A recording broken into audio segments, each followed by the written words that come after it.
Starfield is finally here, but CIG has also released a free fly. Up until September 7th, you can play the game for free. Not only that, but Ship Showdown is also here, and with Ship Showdown, anybody that downloads the game this week can play any of these ships for free for this week only. So download the game, and if you want to, please consider using my referral code if you should buy the game. I don't know if this is going to happen, but I need 2,000 people that I need to refer, and I can get a javelin, and that would be really cool to have if you want me to have a javelin. I don't know if the javelin's ever going to come out, but it takes an 80-member crew, so maybe all of us can fly together. I love Star Citizen, and I've been playing for a little over a year, and I really have started to build my YouTube and Twitch channels on it.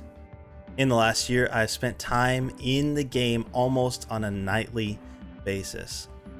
But with all the problems lately with it, with the developers starting to look a little bit suspicious and the game still having game-breaking bugs and game-crucial elements not being there yet, why would I still want to play it?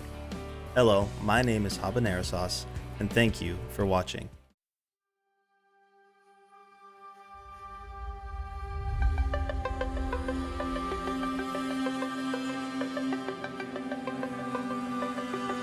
Star Citizen is hard to explain without the words "sort of." It's sort of an MMO, it's sort of a sandbox, it's sort of a space flight simulator, it's sort of a first-person shooter or an RPG, and it's sort of an open-world game. The thing is, even the developers don't know yet what the game is supposed to be. Some would say it's because they're trying to break the mold and get out of the box and start to build a game that no other company has built.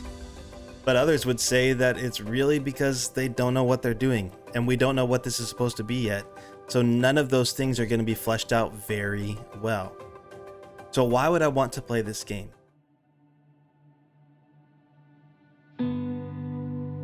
Well, here's my story. I started playing a year ago. Really, I mean, I downloaded the game 2 years ago. I played for like a month.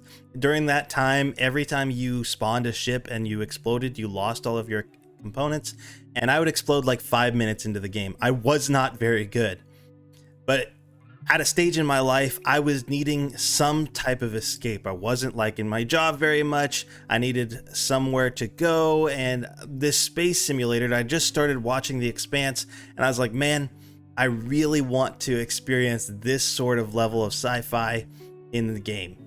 And so I downloaded Star Citizen. I started playing with the Star Citizen Discord. I started playing with randoms every single night.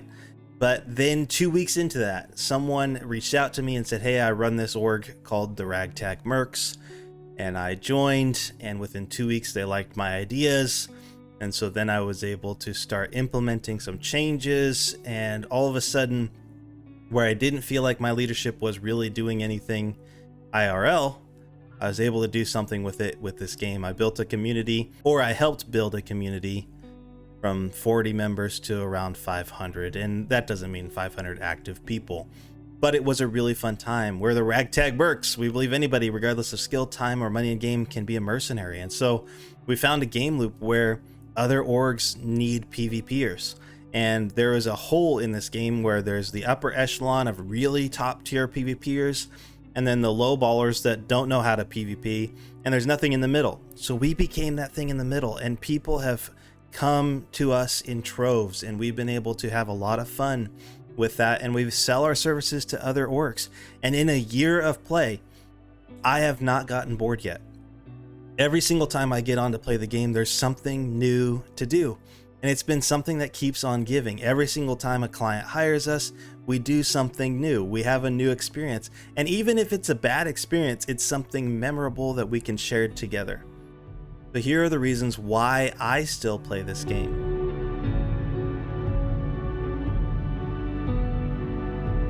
The sort ofs that I had mentioned earlier make it fun. You can take this game and you can do what you want with it. Since there is no predetermined definition of how you're supposed to play this game, you can kind of do whatever you want. That's what makes it a sandbox. It's not really designed as a sandbox. You can't build a base or do anything like that, but you can't do what you want with what you have. You could become a pirate, you can become a space trucker, you can network with people and run a business, and you could create events with your friends. There are ground vehicles and flight vehicles, and there's a lot of game loops missing for both of those types of those classes. But if you create an event with other orgs or in your group, you can have a lot of fun. I've been seeing video after video of people that get 100 people into the server and do something really stupid, and they have fun with it, and it's a great place to make some memories. On top of that, it's a great place for friends, new and old. I used to play Sea of Thieves like all the time. But the hardest thing with Sea of Thieves is even with the biggest ship you could sail, you could only have a party of 4 people. Well, oftentimes we would have 5 or 6 people online, and 2 of them would have to play a different game if we wanted to play Sea of Thieves. Or we could try over and over again and get into the same server. But in this game, the max server size right now is 110. Now, I don't have 110 friends, but if I did, I could play with all of them. There's been several times where I've gotten on with other groups, and we've built up to about 110 people and launched into the game. There was one time, famously, that we tried to launch in and destroy the biggest ship in the game, the Bengal. And we crashed all the servers, which I guess kind of defeats the point that you can have any crew or any party size, but it's possible. It's a lot of fun, and it's something that you can do with a lot of friends. And the first reason why I got into it is that it is a good escape. Escapism is not good. You shouldn't only do things to get away from your real life. Address your real life, address its problems, live inside of it. But this is a sci-fi universe. You watch The Expanse, you watch Star Trek, Star Wars, any sci-fi show, and all of a sudden you have an outlet to go and live a little bit like what you see on the screen. It's a lot of fun, and there's no need to wait. I mean, Starfield, it's a great RPG game. It's got a story. It's telling everybody where to go. I mean, you've got this story that you can change. But this game allows you right now to write your own story and to do it with a few friends. And the last reason why I still play this game, and where I believe a lot of anger towards this game is coming from, I haven't spent that much money on it. I don't spend anything on a game that's still not working. And right now you can buy the game for $45, which is half the price of what most games are right now. At least almost half. And you can spend $45 worth of your time in this game. I've been playing for a year. I still have only spent a few bucks on it. And that's insane that I've been able to get this much playing time out of it. And I don't need to get mad when it doesn't deliver, because I didn't spend that much. Great expectations make great relationships.